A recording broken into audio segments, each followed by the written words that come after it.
What's up, guys? Matt here, and welcome to episode 11 of Generation Tech. And I'm here with my good friend Rich Nieto at NYYFan on Twitter. What is up, Not Rich? much, Matt. And your Twitter handle is what? At There you go. JBMatt1697. You know, it's funny. We never start off the show mentioning our Twitter handles. Well, you mentioned mine once in a while, but I always forget to mention yours, or you forget to mention yours. But yeah, go give us a follow, and you'll see whenever we start streaming live. And we're streaming live right here, and it's pretty cool. Right here, right now. So, there's a lot big going on this week, right? In terms of tech? Yeah, pretty much. There's a lot of news revolving around one big event, and then there's a couple other things that happened. But yeah. So, before we start off, how's your week been going? First week back at school, pretty rough. Oh, pretty rough. Yeah. It's like I'm like passed out. Like it's the end of the day, I'm like, yeah. And You know. I'm so over this week. Like, I just can't wait for the weekend to start. It's been a hectic week. Next week should be a little easier for me. But I just think this weekend to come. And last week we did the show early last week on Tuesday because I celebrated my birthday on last Thursday, and that was great. Went out to dinner on the weekend. That was a lot of fun. Got a little trash, got a little tipsy. You know, that's how we do. got a little trash, But didn't come home. yeah, didn't come home till 4 a.m. But you know, whatever. No. Shit happens. But anyway, so the big event that happened was on Monday. It was a Samsung Unpacked event 2014, and they announced a couple of things, right? Yeah, we got a lot of Yeah. stuff. So Kind of disappointing in some areas, but other stuff pretty promising. So let's start off with the big Galaxy S5, right? So actually, before we start off on that, let's talk about the actual event itself, all right? So Samsung has always been known to go over the top. They're very cheesy. You know, it's like a production play. I think even last year they had the theme was a Broadway play, I believe, right? Yeah. Yeah, and this year it was at an orchestra house, and they had an orchestra playing music early on before like it was supposed to start at 2 o'clock, and for 15 minutes later. yeah, for 15 minutes the freaking orchestra is playing music. Like, really, dude? Why? Like, did I miss the show or something? That's like the end. It was so weird. Were you watching it live? I didn't watch it live, no. I just was looking at some articles, watching some videos. Yeah. So But yeah, a lot of people are like, do we really have to sit there and listen to 15 minutes of music? like I don't mind the music, but like, why couldn't they start it before 2 o'clock and then 2 o'clock was the actual event? You know. Yeah. It just seemed a little weird and awkward, actually. And I hate to bring Apple into this, but you know, they do it right. Like, it's not a show; it's a press event. You know, it's supposed to be giving out information about their products. You know, and I hate how Samsung does all this side stuff, this glitz and glamour that really don't add much to it. It's just more annoying and cheesy, if anything. Right? Do you agree with this? Yeah. I think that kind of reflects on their products, like that attitude of the company's attitude towards their presentations really reflects on their products and how they announce it and stuff. Right, and I completely agree. You know, it's all about glitz and glamour. You know, it's not. It's Simplicity. exactly. A lot of people like us, we don't want to hear 80 minutes about how this is similar to like music, or they try to make like a lot of these type of things. They'll try to make like metaphors, trying to introduce the product, and they drag them on too long. Like, we just want the product. We want to see it. We want to we want to hear the specs. Okay, we don't really care about the orchestra and all this other crap. Yeah, because you know, on Twitter, I was also paying attention to Twitter while this event was happening, and all the big tech guys are like, really, what the hell is this? You know, just get on with it. Just start it already. And I think that's just a common feeling. And you know, this is the 5th event that Samsung has done for like the big events, and every time it's a different. It's the same story, but just in a different way. And I just think it could be done a little simpler. You know. Mm-hmm. But other than that, let's talk about what they did announce. And again, the Galaxy S5. It was, you know, There were rumors. announced. It was announced, but there were rumors leading up to what it would be, what it wouldn't, and there was a lot of 4K display talk, you know. And I thought that was a little bit much, you know, to expect from this. What did you think about the rumors leading up to it? The rumors. We'll touch on the rumors. What's funny is I think a couple weeks ago I was talking to you, and you're like, "There's no way they're gonna do a fingerprint scanner. That's not something that they'll do right now. They'll do something else." And literally, that's one of their main features on this phone is a fingerprint scanner, and that really just proves that that Apple is really calling the shots on like what like the expectations are for phones now. Like, oh, Apple brought out their brand new fingerprint scanner, so now we have to do one. Why don't you like not do all the gimmicks like follow all the companies and maybe make your own or make the phone that you have better? Listen to us. Yeah, well, you know what? They did a lot of their event was like we're listening to you, and this is the product that you guys all wanted. You know, I forget what it was. It was a fingerprint scanner for security, better camera. I forget. There were like 3 or 5 different things that they touched upon that based on consumer opinions they touched on, and the one thing that they got completely wrong is the design. Okay, now they touched on the design. They said a lot of people wanted something that was more fashionable, I guess is what they were calling it. And first of all, how is this fashionable? All right, No, it looks like they're past phones. Yeah, literally, it just looks the same. I mean, you know what people meant with the design is something a little bit more classier and something with better materials. All right, this is still plastic. It's not made with premium products like aluminum or metal or some kind, you know, or even carbon fiber. It's, you know, it's like the Note where they had the fake leather backing. A lot of people thought maybe it was a different material. They didn't, but once they got hands on with it, they saw it was just plastic. And this is the exact same thing, right? Well, the materials that they're using on the back, it's not the same as the newer Notes and the 10.1 tablet. It's because like it's kind of a leatherette type thing. It's like a man-made product that's meant to feel like a softer leather, but it's still mostly polycarbonate, which that's what you have on the Note 3, Rich.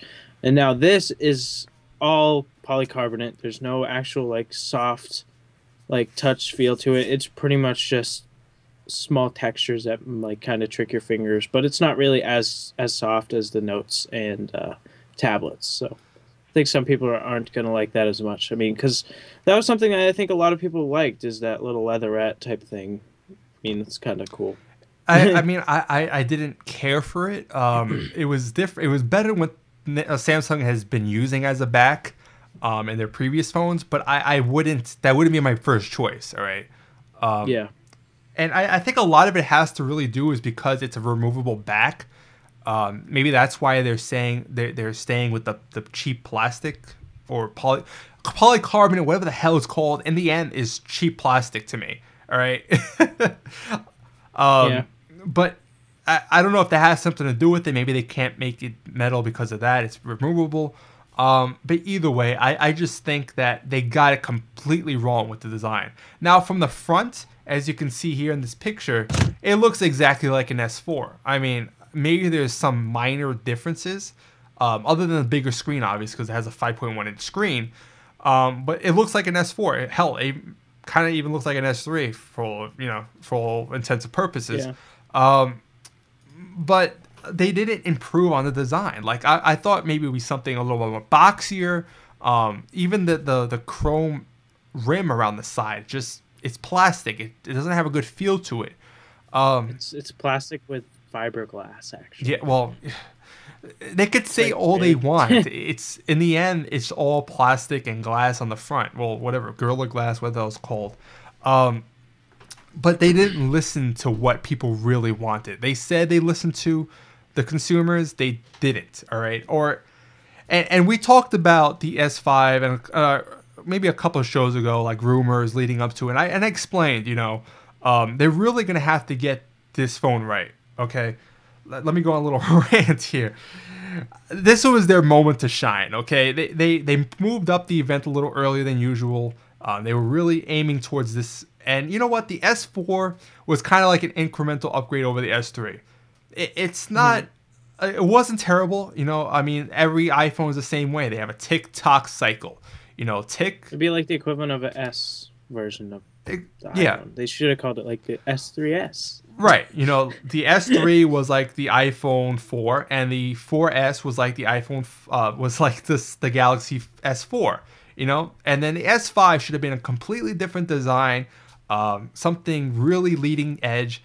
And, you know, this was their moment to shine. They moved everything ahead. I thought they were going to be, first of all, I thought they were going to have premium features and a much better design, all right? Something really thin with a really small bezel.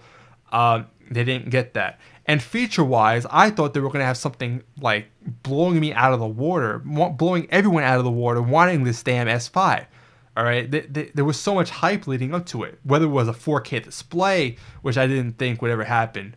I honestly, I don't even know what they could add into these phones. I've always been saying this. We're kind of in a stagnant state right now. You know, it's just we're kind of limiting technology. Every upgrade is just a better camera, better processing power, and that's about it. I mean, what else can you add? Sure, they got the fingerprint sensor. I'm not sure how well it's going to work compared to like the Touch ID on the iPhones. I have a feeling it's not going to work as well. I feel like it's one of those things that they kind of just put together after the 5S came out and just threw it on there. And it wasn't even like a fully functional touch, what the hell, fingerprint scanner at the event. It was like a beta. Yeah, it was just like a mock-up of what it would look like. One thing I do have to say about the design that I like, they actually almost went. The phone is thinner. It's definitely it. I like how the phone's more flat looking, and I also like how they kind of did go a bit more boxy, but they didn't go like super boxy. They went curved around the sides because it's pretty much just a straight side. It's not like warped out and then kind of bends in or whatever, like most Android phones. I mean, there are pretty good improvements over the S4 and S3 for sure, but I still don't think it's enough to catch most people's eyes. Like, I mean, it's not. I don't think they did enough. Most people that I know that have an S4 are not going to be upgrading to an S5. Not to mention, I mean, they're not due for an upgrade, so for them to get an S5, they would have to buy it outright, or do an early upgrade, which is still more expensive than the normal subsidized price. But so this is more for the people with the S3, you know, 2 iterations ago. And sure, it's a good upgrade. You know, you're getting a lot of features that you missed with the S4. But really, is it a big time upgrade? No, it really isn't. They could have done a lot better. And to me, they really missed the boat. They had an opportunity to really raise the bar for Apple. Apple is going to have, like I've been saying all along, I feel like Apple with the iPhone 6 is going to blow us out of the water. I really think this is going to be a hell of an iPhone. We're all hearing about... And I'll be getting that. Yeah, we're all hearing about the bigger screen, the iWatch implementation down the road. You know, there's a lot of rumors that it's going to come out with the iPhone in the fall. You know, who knows what other features they're going to improve on it. So I really think Samsung, they had to step up the bar. They had to make Apple really try to leapfrog them again, you know, because they release phones on different times of the year. So this was their Samsung's time, and you know what? They really didn't. It was like a little jump, and when Apple releases their iPhone, they're gonna freaking just blow them out of the water this time. You know, I have a tough time believing a lot of people are gonna get this phone. Yeah, it's gonna be hard. I think if the iPhone 6 is as good as it's promised, if we're seeing these body like the parts of the body appear like through leaks and stuff, if it's as good as it looks so far, I think it's gonna have a hard time with sales. Though the only pretty good thing on that phone is the camera specs. It's actually sporting 16 megapixel rear sensor, like full thing. Like you see those phones with like 41 megapixel sensors. It's still not 41 megapixels. It's still probably only 12. Yeah, It just has that sensor. megapixels doesn't even matter. I mean, the iPhone has what, 8 megapixels, but it does a lot more with those megapixels. So to me, that doesn't even matter. Like they could have 100 megapixels. It's not going to make me convinced to buy that phone. And then they threw in the 4K recording, which I mean, 4K is too early for right now. I mean, it's nice to have. It's not going to make me get the phone. Yeah.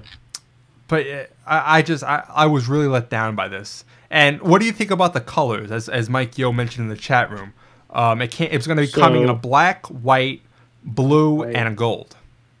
So what are your opinions? For the colors, I don't mind them. I mean, I like the blue. It's kind of a nice blue. If I were to choose them, I do like the black, I do like the white, and I do like the blue. Not so much like if you want to go with the big old Band-Aid look, then go with the gold. Because that is literally Band-Aid color. Yeah. It's like a tan. It's not even... It's just like, yeah, we made it look like a Band-Aid with the perforated back, so let's go with Band-Aid color. Exactly. And it's funny because iPhone, Apple really went with the gold they were the first phone with really gold. And they did it tastefully. It's not bling bling gold. Which is what we thought it was. Exactly. We thought it was going to be a shiny, in your face gold, but it was very subtle. And then obviously Samsung, they get it all wrong, and it looks disgusting with the perforated pattern in the back. Like you mentioned, everyone's been mentioning, it looks like a Band-Aid on the damn back. It just looks terrible. The blue, I really like. Like if I was gonna get the phone, I like that electric blue color. And then white and black. I mean, they're white and black. Yeah. The white and black almost remind me of like car seats. Yeah, like the sports. Yeah, the leather perforated. Yeah. Like you'll get the little air breathable stuff. Yeah, I agree. I just think they could have done a better job with the perforations. Like really, that's your design. A lot of people are actually saying that they pretty much just copied the Nexus 7, the original one. Because did you ever get your hands on one? I actually had one, and I broke the screen. But yeah, it's pretty much the same thing. Yeah, I used one. It was nice, but I feel like it's better on like the 7-inch tablet thing, like a Nexus. I don't know, on the phone it just looks terrible, and I think we'll just leave it at that. We're not a big fan of the design. We're not a big fan of the features that were upgraded in here. I mean, it's a standard upgrade. It's not something that they're gonna write home about or upgrade from an S4 from, unless you really want the latest and greatest. But let's talk about the other thing that Samsung also talked about, and it's their smartwatches. So they released the Galaxy Gear, the original one, back in, I want to say, they announced it in September. It was released in November, right in time for the holidays. And a couple months after the holidays, they're releasing the Galaxy Gear 2 and the Neo and the Fit. So there's 3 new smartwatches. So, well, the Neo and the Fit are pretty similar. Kinda. Right? Those are the ones that look the same, except one has a bit more features. No, the Gear 2 and the Neo look the same in that they're the square, boxy. The only difference is the Gear has more of a premium. It's their flagship smartwatch. The Neo, think of it as the iPhone 5C. It's a cheaper one. It has a bright colors. It's more fun. Looks a bit cheaper build, too. I think it's all plastic instead of the kind of aluminum one. Right, exactly. And the Fit is a completely different thing, where it has, as you can see here, it has the more widescreen display, and it has all the fitness stuff built into it. It's like, has a heart monitor. I mean, it's pretty much like a Nike Fuel Band. Exactly. It almost looks the same too. It's kind of like the same thin design, It almost looks like they cut the Gear in half. Yeah, I mean, so before Apple even released their first iWatch, or many other companies released a smartwatch, Samsung has already released 4 smartwatches. That's ridiculous. I mean, the Galaxy Gear wasn't even released for 4 months, and they already released the second iteration. That just goes to show you that it was really a beta, Hmm. This one, the Galaxy Gear 2, looks a little snappier, so that's a good thing. I mean, it couldn't be worse, right? No, and it actually supports the Neo. Sorry, not to go off of the Gear, but the Neo actually supports interchangeable bands. Hmm. So I mean, maybe some people like that. Actually, I think the Gear supports that as Yeah, they well. both support, so you can change from a leather strap when you're at work to like a rubber strap when you're working out. So you can have that flexibility, and that's a good thing. If you're gonna have a smartwatch, you're gonna want to wear it for different uses, whether it's at work, whether it's you're at the gym, or you're just hanging out in a social environment, and you're gonna want a different band to express your style. Obviously, if you're dressed up, you don't want to wear a cheap plastic band that makes you look like you have a Casio watch on. Although I do like the look of the Neo, the band, because it has that silver clasp. It's really nice and flat looking. It's kind of like a good everyday kind of watch. Yeah, and It's not like super flashy. it really all depends what you need it for. Like the fit is a completely different animal altogether. If you're a gym rat, it's perfect for you. So what do you think about these? I mean, would you be going out to get one if you had an Android device? Well, one that could support these. If I had an Android device, I okay. If I wasn't planning on getting the iPhone 6, I would probably get one of these. I would probably get. I'd probably just go with the Neo. I'm not really interested in leather bands or anything like that. So, because I don't think I'd use it as much as I could, if that makes sense. Like as much as some other people would. Right. But I think I would. I like it because you can actually. One thing I'd really like to use. I could keep my phone in my pocket and I can just select my songs on my watch or whatever over Bluetooth. Right. Because that'd be kind of cool because I'm on the bus a lot and it's annoying to have to keep reaching over, grabbing your phone. I'd rather just look at my wrist. Oh, I want this playing now. And I think that they'll integrate the Google Play and all that stuff really well. So It only makes sense, because they're gonna have eventually apps, and they're already apps on these things, and they're just gonna developers are just gonna make more apps for them. So it's gonna be an extension of your phone. It's gonna be a secondary screen. That's exactly what these things are gonna go towards, and that's Yep. an awesome thing. For me, I would get the Galaxy Gear 2. I mean, if I were to get one. Although I do like the Flex's screen, like just how it looks on your wrist, it looks pretty sick, right? Yeah. I just don't care about just having only the fitness stuff. I mean, if you could have like Yeah, same. the screen onto a Galaxy Gear 2, a Galaxy Gear 2, I think that would be best of both worlds. I just love that design. The boxier one, it's okay. It just looks like a regular cheap watch. Because you wear a dress shirt to work, Right. Obviously. Yeah. So with that thin design, I think it's actually pretty nice design because you don't always want to have your sleeve tucked back. Sometimes you want to have it right up, and that thin design, it can still go right in front of your sleeve and still feel comfortable, Right. if that makes sense. Like you could still view the whole screen without having your sleeve covering it or having your sleeve like pulled back, Yeah. No, which that's a good point. it's kind of nice. It's funny because we're hearing about the iWatch is supposed to have this kind of the same curved screen that Fit is going to have. So I'm wondering if maybe Apple eventually is going to have two different versions, a Fit, if you will, and a regular square looking one. I could see it. It's possible, I could see two different prices, maybe. Exactly.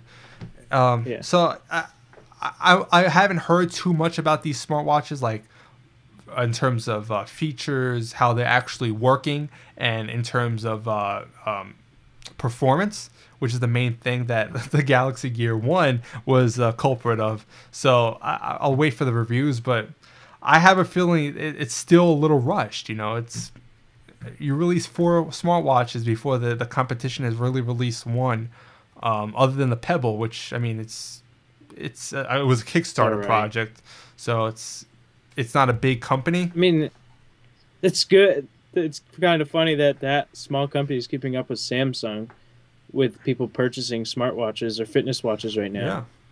Like, they're actually debating whether I want to get the Pebble or if I want to get if I want to wait and get the Neo or the Fit watch, which is kind of amazing that a small company that started on Kickstarter with donations got all the way up to that Yeah, level. especially with the Pebble Steel. It's a pretty good upgrade, with the screen and everything.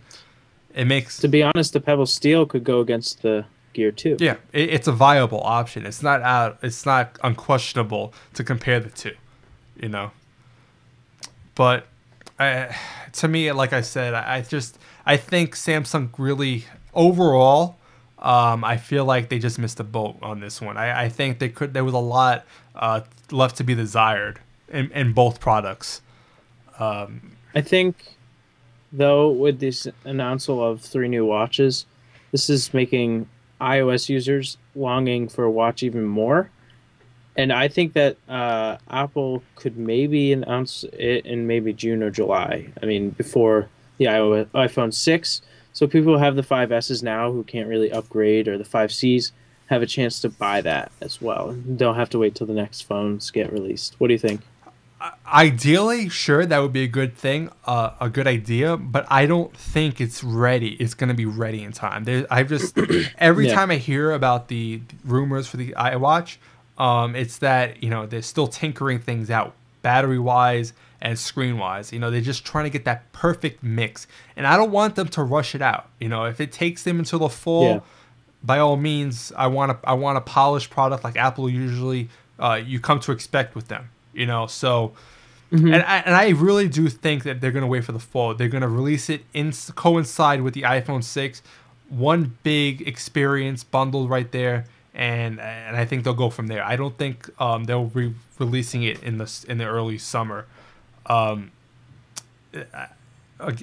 would I love it? Sure, I would love that, but I don't think it's very likely, unfortunately. And do you think that Samsung and wow, Apple, that was a fail. Um, I think that would be smart maybe if they started selling bundles once they finally get, because like I think Samsung didn't do bundles because their watch sucked the first Well, they Galaxy did Gear. actually a couple months They later. they did, but yeah, but no one really bought them. Right. But I think now that people now are seeing that specs are better, more willing to buy it, maybe they'll start doing bundles with phones and stuff. I could see Samsung doing it with the S5 and a smartwatch. The Note, like I said, the Note 3 was bundled at a certain point with the Galaxy Gear. Didn't sell very well Mhm. that why. No. I don't see Apple doing that because they've never done bundles. I don't recall them Hmm. ever doing that. Then again, they've never had products that kind of were to coincide with each other. Um, maybe the Apple TV. Not even like I can't think two Apple products that really just go well together. So maybe there's a presence to be set, but I just don't see them doing that. Like in a physical box, all in one, that type of deal.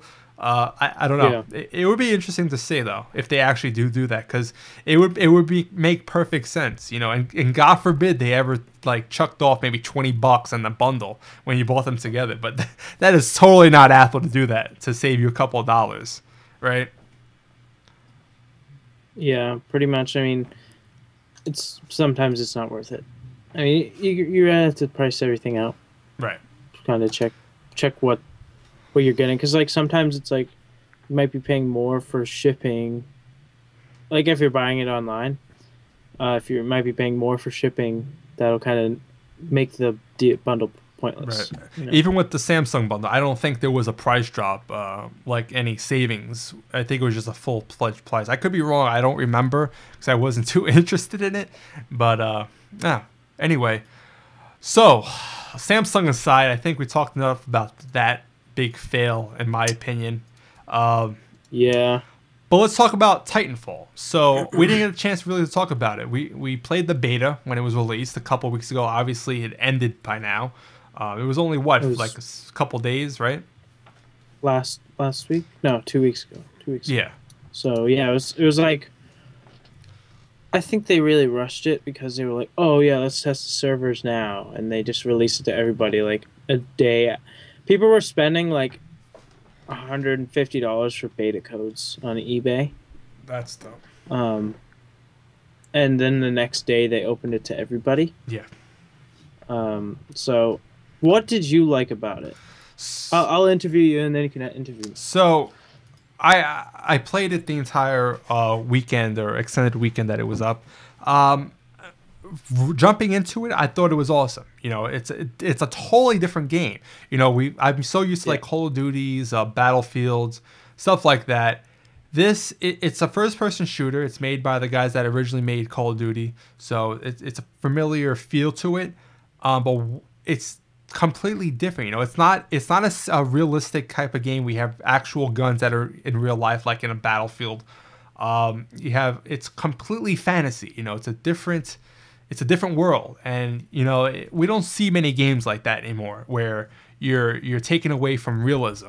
It's all like, oh, this thing sounds exactly like the gun being fired in real life.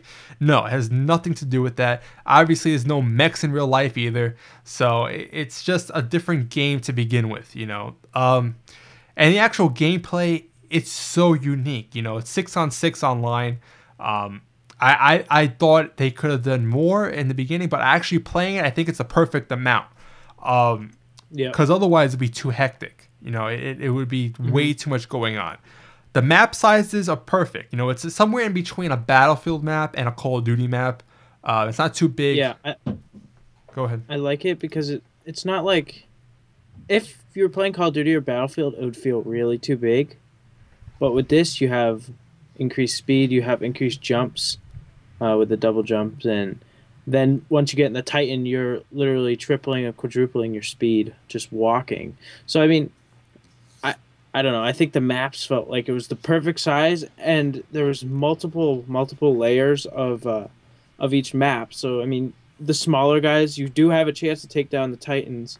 If you watch some of my gameplay on my channel, I actually take down like 2 or 3 Titans in one game because you can actually just jump right on their backs. And I don't know if you've ever played games like this, Rich, but like if you want to do something like say you want to jump on an enemy's back and assassinate, like maybe like Halo or something, sometimes it wouldn't always work. You don't like sometimes you just want to kind of like, okay, I want to do this, and it doesn't Right. work. But with this, I could literally jump from anywhere and say I want think to myself, I want to get onto this Titan and I want to like take it down this way.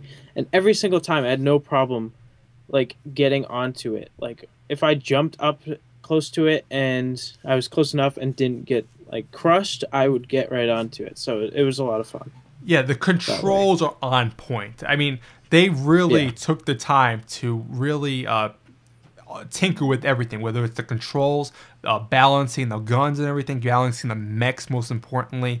They're not too overpowered. I mean, sure, they could really like run on a rampage, but if you're not too careful and you go into a corridor where there's buildings around you, there could be someone jumping right on top of you and taking you out pretty easily. So, you know, it's not like you're really overpowered. Me, I think I mentioned this before. I watched Adam Sessler talk about Titanfall when he was in the beta before it being released to the public, and he said that the mechs are a completely different way of playing the game, and I see it totally. You know, you can't think of it like, oh, I'm running and gunning like I would in Call of Duty or in Battlefield. You have to play a different way.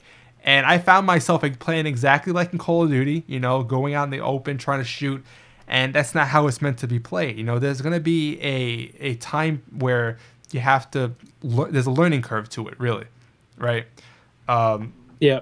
and you could see a lot of people doing the exact same things. You know, it's just like two titans sitting in front of each other, just keep shooting at each other, and that's not how it's meant to be played. You know, it's supposed to be like you're strafing left and right, in and out of buildings. You know, taking cover and stuff like that. So Yeah. you really last as long as possible. So I really am loving the gameplay. Now let me get to a couple of things that I don't like, because I certainly did not like everything. The I think are completely useless. I don't know. What do you think about the computer AI just running around? Okay. A lot of people are against it. I personally liked it because when you're like that, it's kind of like Halo. The grunts, that's what they actually call them in Halo, and then that's what they are called in Titanfall. They're pretty much pointless, right? the grunts, they do all the dirty work. They go out, they get people to fire at them. It's kind of more of like a target thing where you'll see the enemy on the map, and I think that's really all they were good for. I mean, you can rank up the kills with those, but you won't really get many points. So it's like they're just little obstacles that you need to take out before they take you out if you like ignore them, you know. And yeah, I don't know. I didn't really have anything that I didn't necessarily like a lot.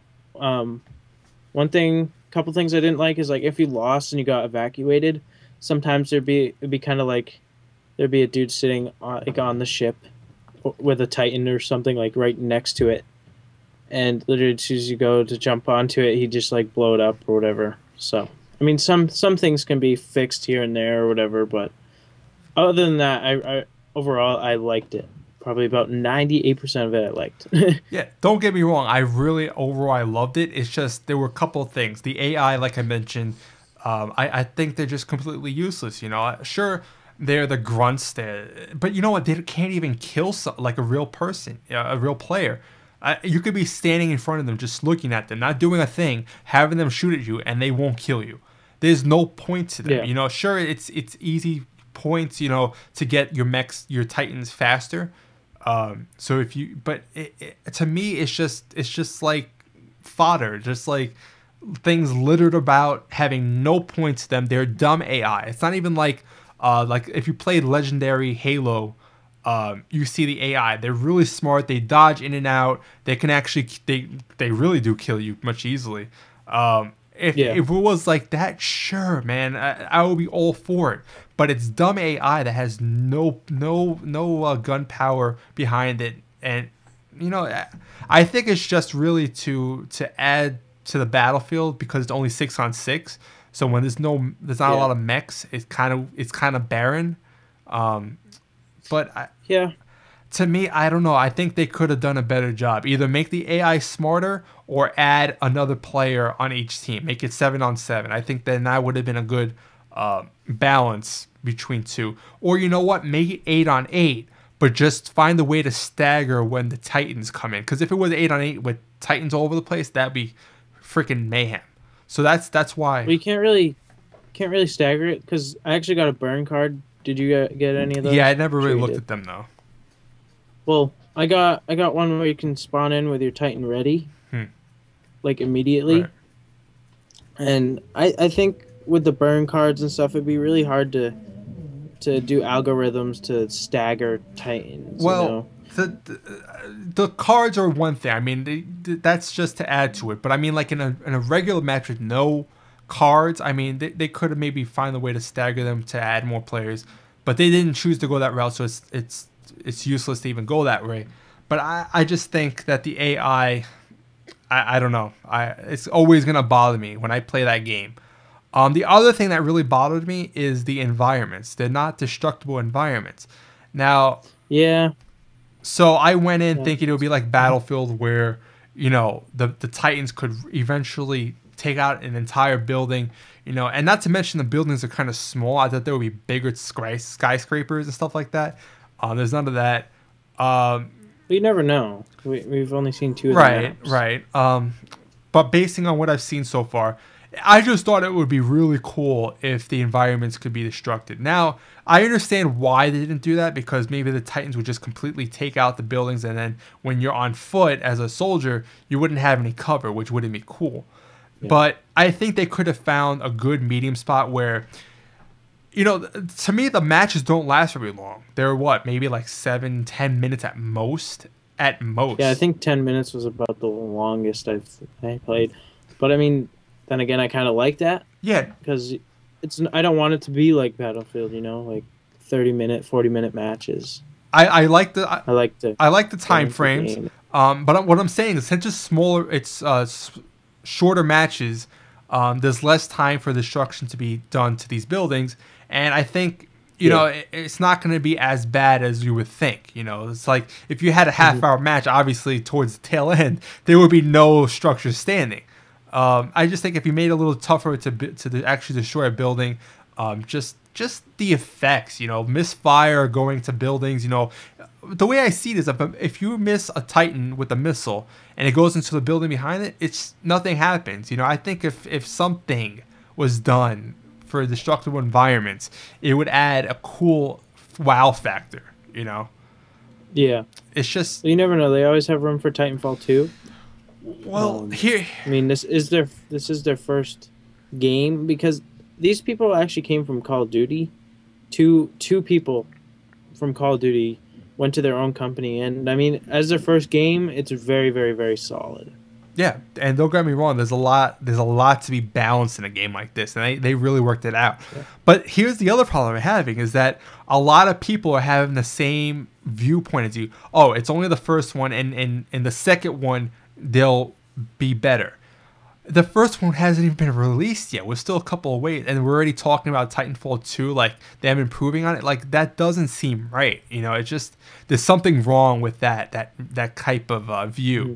You know, it's like when Halo 5 comes out. Oh, we play the beta. Oh, they got this wrong. Halo 6, hopefully they'll improve on it 2 years later. You know, it's like that. I have a little problem with people talking like that, talking about the next iteration before the first game even comes out. You know. Talking about breakfast before you have dinner. Exactly. You know, it's like, I don't know. That just rubs you the wrong way. But like I said, overall, I'm loving Titanfall. I'm going to obviously pre-order it, get it first day. There's just a couple of things that I think that, to me, personally, are going to be gripes for me. You know, the AI and the environments. But one thing that I didn't like, personally, is the lack of a campaign. There is no campaign for this game. It's strictly multiplayer. Yeah. They said that they're going to add some sort of quest type campaign mission thing into the multiplayer. They didn't really announce what or how they're going to do that, but maybe it'll just be like small little missions, like take this. Because, like, if you notice, there was AI and then there was the beefed up AI, which were the what were they called again? I forget. It's like the robots, the robot AI. Maybe they'll have like a special enemy or something, like first one to assassinate it gets this much credit or something. Maybe they'll do something like that for missions to kind of tie in like a cutscene or something. Right. But I can't really see that happening because you can only play so many games before you run through all the missions or cutscenes. Yeah, well, maybe it could be like in Halo, how they had weekly scenarios that they did, or on Call of Duty, they did that, I think. Maybe they could do something similar. But, you know, and then, as Mike Yo mentioned, they're going to have a 360 version. I can't imagine how crappy that's going to be. I think they just made it just so they have the user base of sales. You know, I don't... Oh, yeah, sure. I think it's going to be a really dumbed-down version of Titanfall. Well, it was like Battlefield 4... on the 360 looked like butt. Like it didn't look good. Yeah. Because like now that we've seen the one and we've played the 360, you can tell a difference of graphics so much, especially in Call of Duty. I mean, Call of Duty is probably the worst looking game on the Xbox One, but it was such a drastic improvement over the 360. Yeah, definitely. Especially when you play back to back the different versions like I did, you definitely notice the difference in graphics. To jump to another Xbox topic, so Twitch is finally going to be coming on Xbox One, and I think it's going to come out March 11th, just in time for Titanfall, which is perfect. You know, there's going to be a big update, and a lot of these features are going to come out just in time for Titanfall, because they think a lot of people are going to be getting new Xboxes, especially when they bundled in a Titanfall with an Xbox for $500. That's a hell of a deal.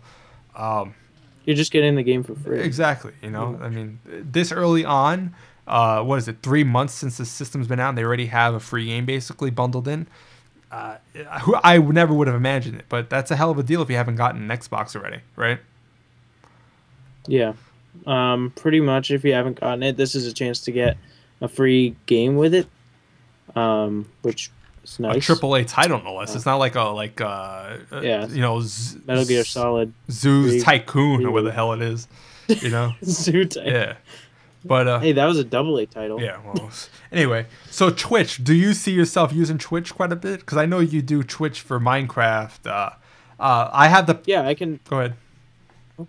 I can see myself using it over my Elgato.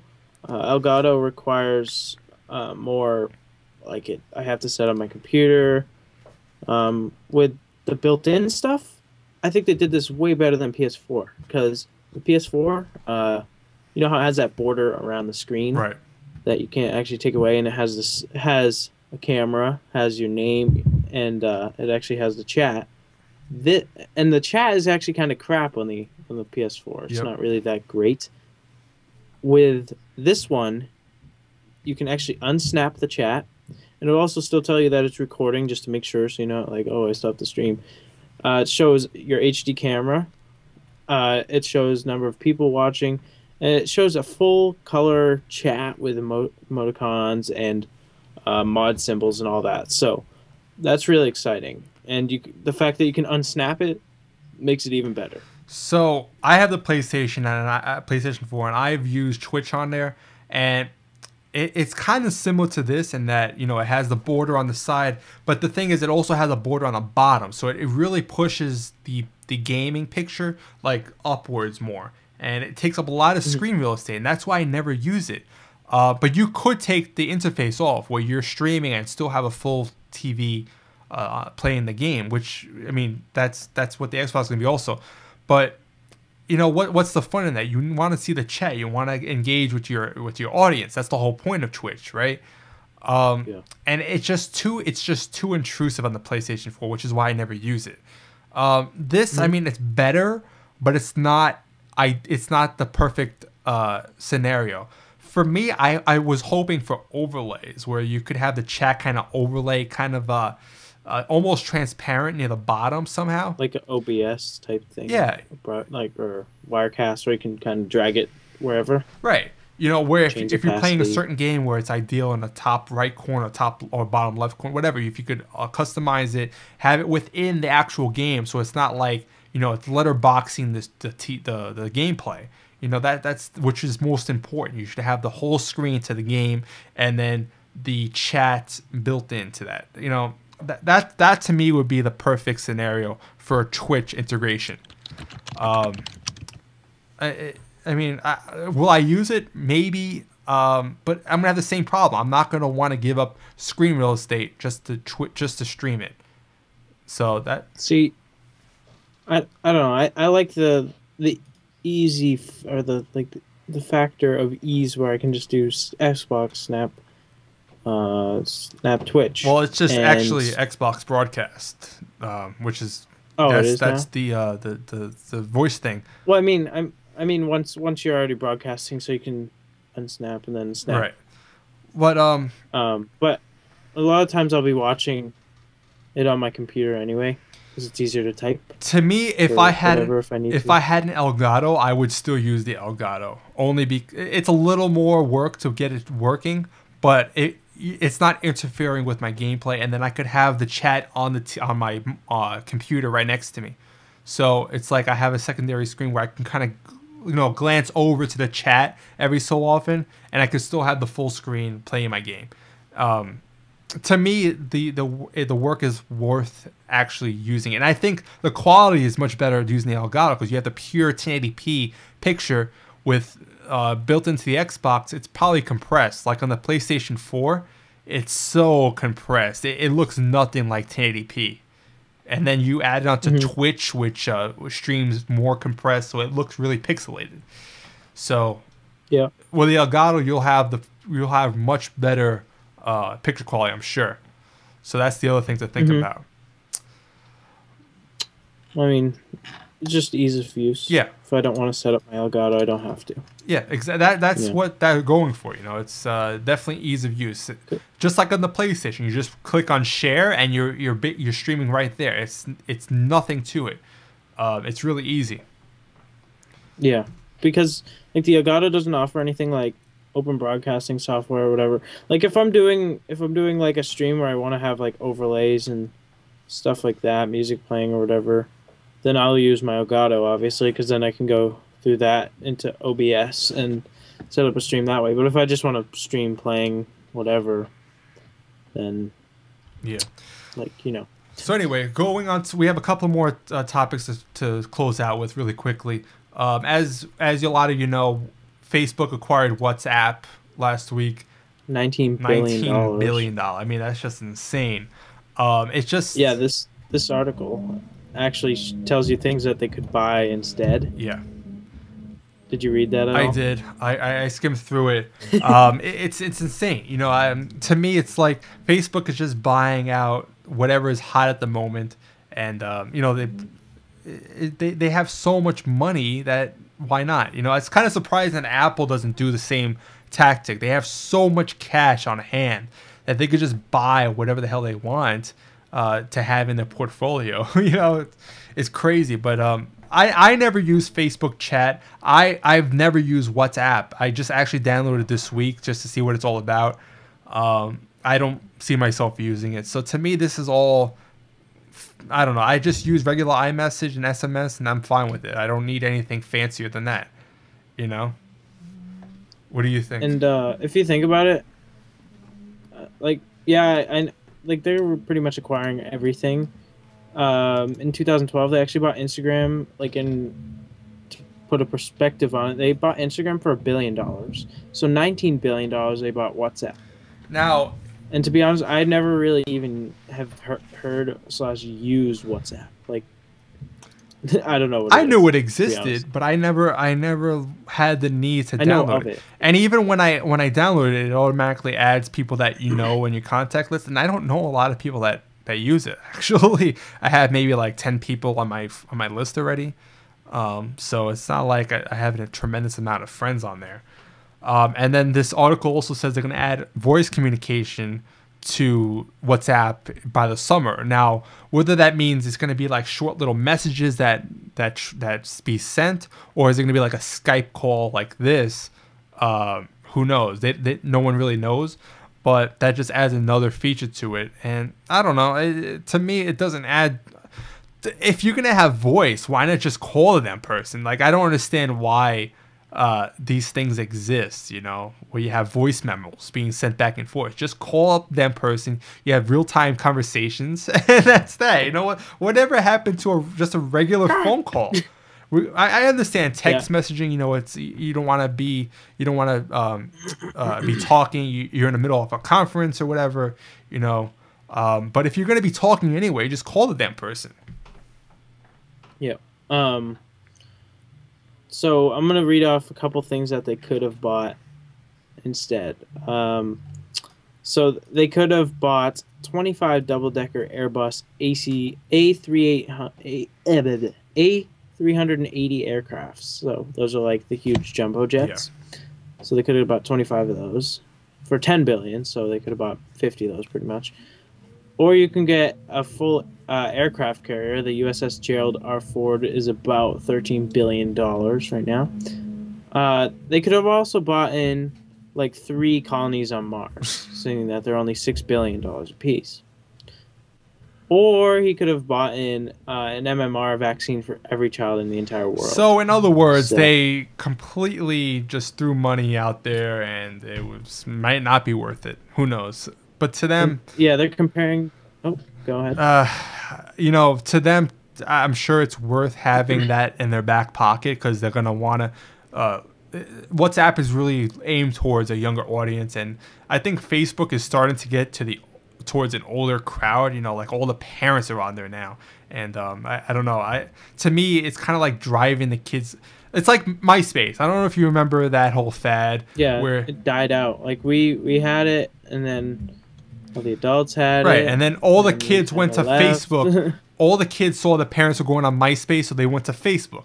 And once Facebook opened up to everyone, all the parents went on there. Now all the kids are on Twitter because all the parents are on Facebook. So it's like it's a never-ending cycle. Like I don't even use Facebook anymore. It's so annoying, you know.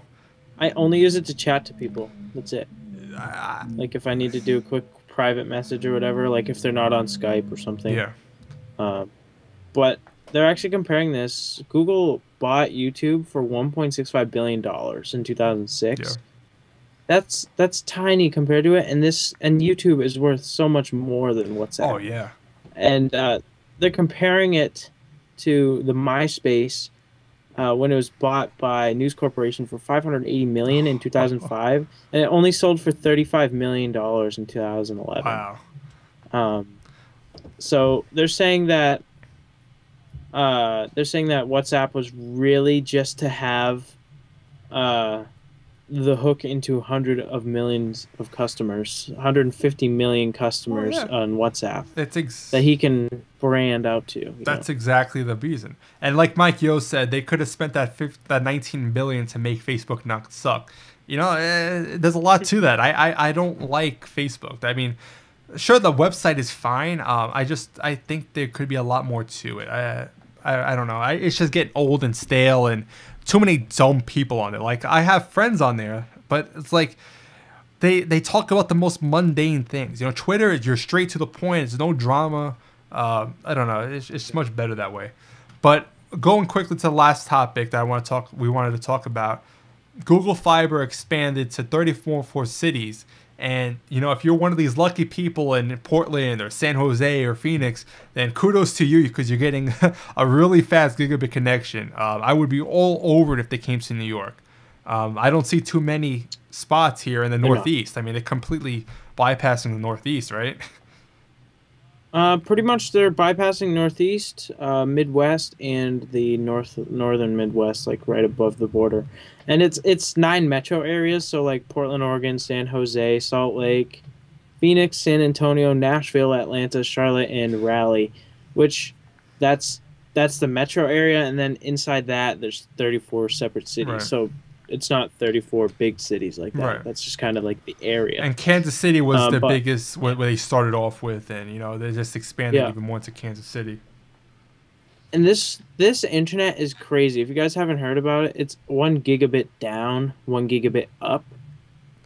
So pretty much you're good. So I have a fast connection. I would still love to have this. I mean, it's it's like 20 times faster than your internet. it's overkill to Like the max, 50. but just having that at your disposal, it opens up so many possibilities. You know, if you're in You one, can download like games like 20 seconds. the only problem is HD move. the servers you're downloading stuff off of is probably not fast enough to even support your speed. So that's why it's overkill. You know. It's like, yeah, my internet could pretty much host your whole website. And when you so- upload, like, let's say you're uploading a YouTube video with a gigabit connection, you're still not going to get the full gigabit upload. You know, just still.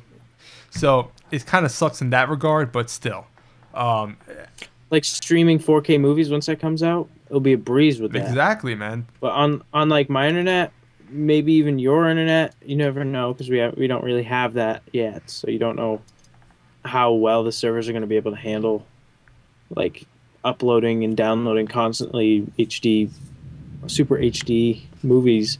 You could easily do that no matter like how big the file is, how big the video is. So Well, the big thing about Google Fiber is that it's really future-proofing you. I mean, you're going to be good for probably a decade.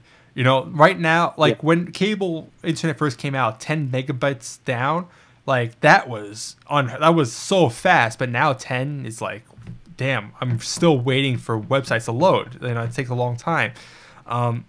So 1 gig, I can't imagine that in 10 years that you'll need a faster connection than that.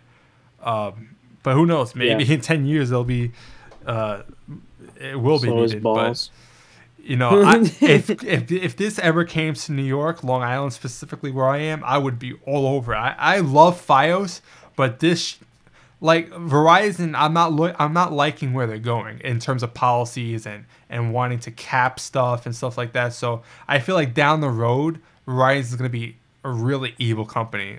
They're planting the seeds right now, in terms For money. to really screw over the customer base. And I'm just waiting for that day because it's gonna come. Google is a little better, where you know they're always open, they're always letting customers do what they need to do, like an Android or whatever. You know, it's always open.